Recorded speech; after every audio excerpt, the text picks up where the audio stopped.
Amphipathic. That means that one part of a molecule is polar, another one non-polar. For example, the sterols, they have 4 carbons and they are non-polar. And then they have an hydroxyl OH alcohol group attached to the last carbon, and that is polar. So of cholesterol, these 4 carbons, they are non-polar and the other part is polar. That is an amphipathic one. And they have some specific properties, abilities to do through that. For example, the phospholipids in the membrane of cells. The phosphorhead is polar and hydrophilic and turns to the watery extracellular fluid part at the outside. And the 2 fatty acetals attached to the phosphorhead, they are hydrophilic and non-polar. Hydrophobic and non-polar, they are going then away from the watery part of the extracellular fluid, and it is a lipid bilayer, so they're standing 2 in such cells, the phosphorheads at both outsides and the tails to the inside, and that the cells have a membrane. The phosphorheads at the outside, inside that the cells have skin and membrane, and that is amphipathic. One part is polar, another one non-polar. And that is according to Gerard and Sandra Grabowski's Principles of Anatomy and Physiology book on the page 46 and 47 and some other ones. But this is no substitute for medical knowledge. Hi, welcome. I'm trying to learn biology today, Amphipathic, and after this done that, we're gonna do Neckstretching, and if you participate in the Neckstretching, then it's at your own risk. Now, we read about Amphipathic already multiple times in Biochemistry, but I wanted to have one singular video about Amphipathic, what it means. And so what it means that we had it multiple times, it means just that a molecule has a polar region and another region which is non-polar. And let's try to say 2 things to that. Now, what exactly does it mean? They never said it. And we also don't have a specific entry for Amphipathic. Now, what does it mean? I think at one point they said something. I think it means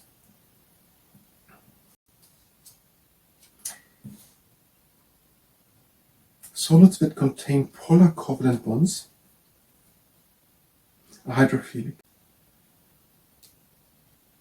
which means they dissolve easily in water. Molecules that contain mainly non-polar covalent bonds, on the other hand, hydrophobic. Okay, that is the wrong thing. We don't want to wait.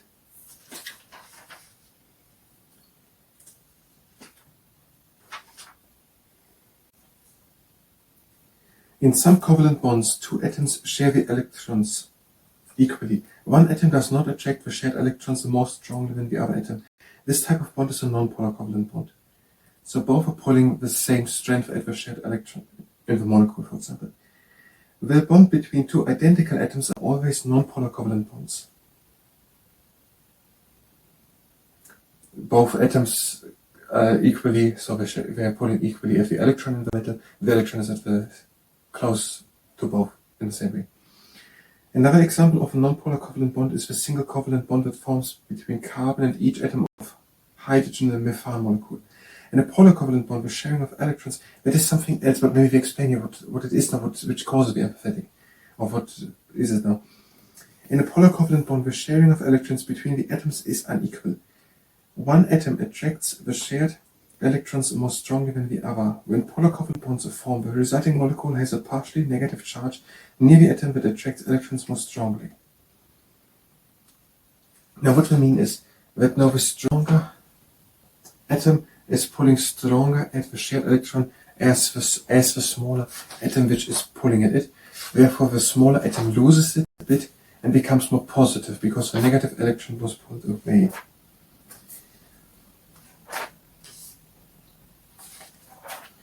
Now, what is now happening with these amphipathic ones? There seems to be oftentimes, by the sterols here, these polar hydroxyl groups. Now, what does not polar mean? Polar, non-polar. Does polar mean anything as the difference of non-polar? It does not mean positive or negative. I'm always confused with it. In a polar covalent bond, the sharing of electrons between 2 atoms is unequal. This doesn't say anything else. It's just that it's oxygen, OH group. It is it here. Wait a second. OH group. It is attached to a sterol in OH group. That is oxygen and hydrogen. Why is it alcohol? Why is it hydroxyl?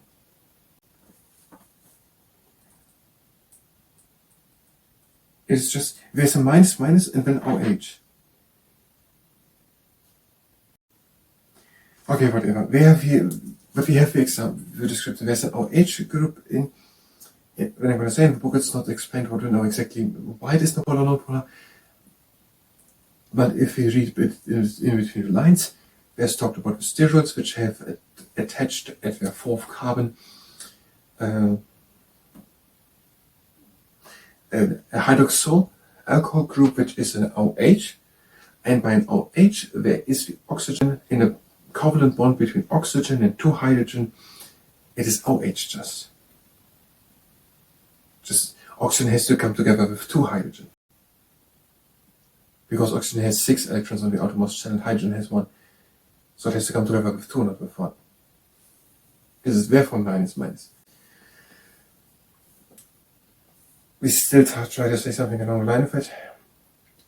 And in such a covalent bond between water and hydrogen, hydroxyl is a little bit differently, but the difference is not explained so far.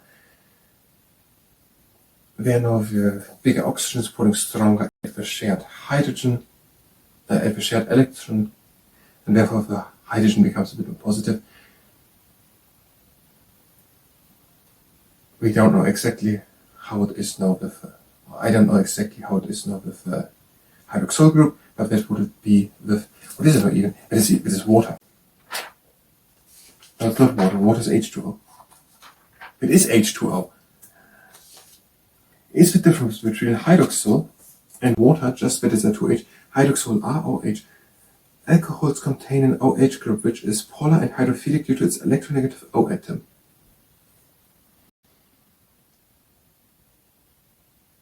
Molecules with many OH groups dissolve easily in water. Yes, it's hydrophilic, but why is it not electronegative?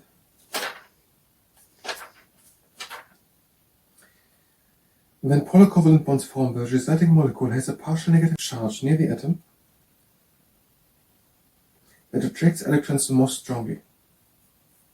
And therefore the oxygen has electronegativity, because oxygen is pulling at the shared electron stronger, it has more electrons, it has no electronegativity, it is more negative than positive.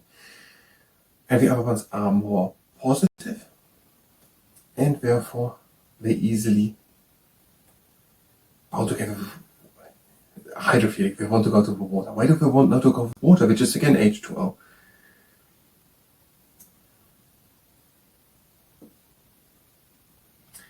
Because we are positive, these two hydrogen are positive, and we want to go on together with another oxygen. But how is it possible then the two hydrogen would share with two oxygen? How is one water molecule bonding up with another one? And how is that even working? Let's take for granted that it is working, that one H2O is bonding up with another H2O. Oxygen, two hydrogen. How would we come together, and who would say it is not H2O, H2O, the formula? So O, H, H, O, H, H. Who is saying it is just one? I think they just can't go together. It is just H2O. We never get more. How is it even stopped that we don't grow just without end? Just to the next one, to the next one. Maybe because they can't. Because the hydrogen is attached with a one electron to the oxygen. They can't go to another one. They have just one electron. Okay, amphipathic.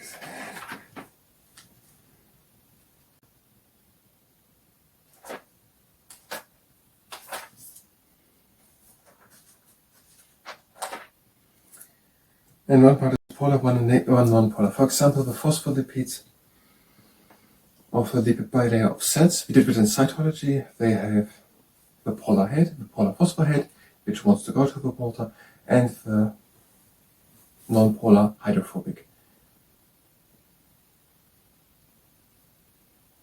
Phospholipid. I forgot what the tail was on.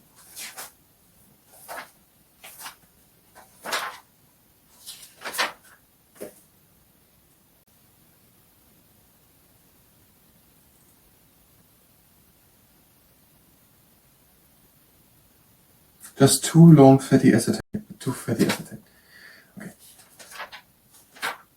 Or the other example was sterols.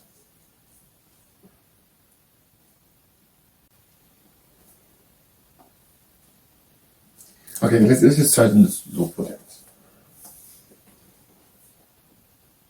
Amphipathic, that means that one part of a molecule is positive and another one negative. One part is, what was that exactly? Polar, non-polar. Let's see it now. Amphipathic, that means that one part of a molecule is polar, another one non-polar. For example, the sterols, they have 4 carbons and they are non-polar, and then they have an hydroxyl OH alcohol group attached to the last carbon, and that is polar. So of cholesterol, these 4 carbons, they are non-polar and the other part is polar. That is an amphipathic one. And they have some specific properties, abilities to do through that.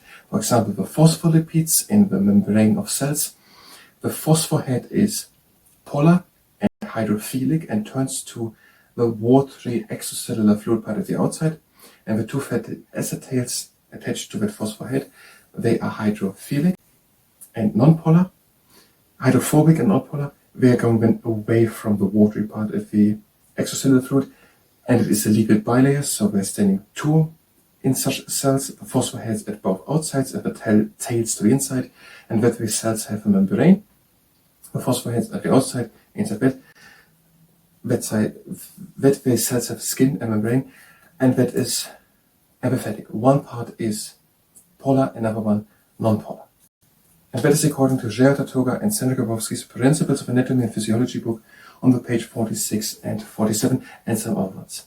But this is no substitute for medical knowledge. That was the biology part. If you were here for biology, you can already get to the next part of biology, where we will continue with biology. If you stay here and participate in the next 20 minutes at the office, go to still stand, I believe in the engage with the fingertips to the side. All down. In the reach in front. Oh yeah. And back. And arms to the sides and circle around. Change the direction.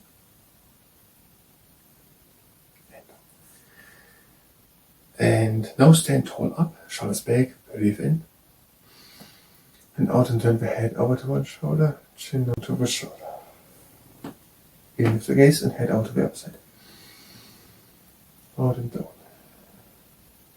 In lift the gaze. Out to the other side, breathe out and circle back. Breathe in. And out and circle over. Back into the middle. And the palms together, the elbows together, breathe in and retry. Out and down. In and up. Out and down. In the arms back. Out and front. In and back. Out and front. In back. And have the feet standing together. Yes. One arm. Intertwine the fingers behind the back, tall up, shoulders back, breathe in. Out, turn the head over to one shoulder, chin down to the shoulder, and pull the hands down to the ground. Breathe in, lift the gaze. Out to the other side, chin down to the shoulder. Hands down to the ground. Lift the gaze over to the other side. Legs shoulder width wide apart, intertwine them again behind the back, and bring them over to one side. Breathe in. Out, chin over to one shoulder, chin down to the shoulder, pull the other shoulder in and down. In, lift the gaze, chin over to the other side, hands out to the other side, breathe in. Out, chin down to the shoulder, pull the other shoulder in and down. In, lift the gaze, back into the middle. And the feet standing together, intertwine. One arm behind the back, in the other. Out, bring the arm. Again in. Out and down with the hand behind the back, in the other arm. Out and over. Again in. Out and down. And In the arms up. Out, lean back, open the chest to the sky. In and up. Out and back. In and up.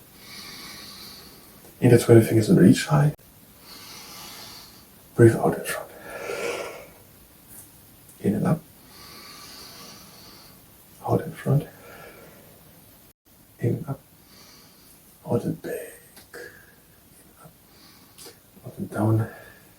In and up. Hands to touch and down towards it. That was the neck stretching. I thank you very much and until next time.